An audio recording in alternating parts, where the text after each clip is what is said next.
Međunarodni deň decka obdumani, že by se promovovala međusobna interakcija i porozumienie medzi decmi, a tiež i že by se javnosti ukazalo na obovязки, ktorý máme ku decom, i na potrebi i počeškosti, s ktorýma se deci zočuju. Važni zadatok školi že bi každomu školjarovi omožljivele mać bezpečni, robotni i dost stimulujući štredok za rozvoj i učenje. U tim kontekstu zanimame še z veljima preventivnima aktivnosťami. Nasampred omožljivujući našim školjarom že bi se uključali do rižnih sekcijoh i zvonka nastavnih aktivnostoh, ali je popri tim učime ih i o asertivnej komunikaciji, co bi zapošli dok trebalo mać z operanje parnjackého nasilstva.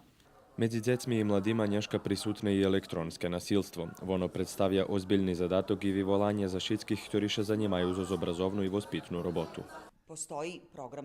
Isnuje programa preventivnih aktivnostov, u čijih ramikoh mi anketujeme školjaroh, vyhledujeme u jakej miri nasilstvo prisutne, okreme u odredzenih češko obačljivih formoh. Za 7 roky u Švece registrovani kolo 10 000 slučaji seksualnog maltretovanja dzecoh prek internetu. U Srbiji za ostatnji rok i pol Nacionalnomu kontakt centru za bezpečnost dzecoh na internetu prijaveni 101 slučaj takoho kriminalnog maltretovanja dzecoh.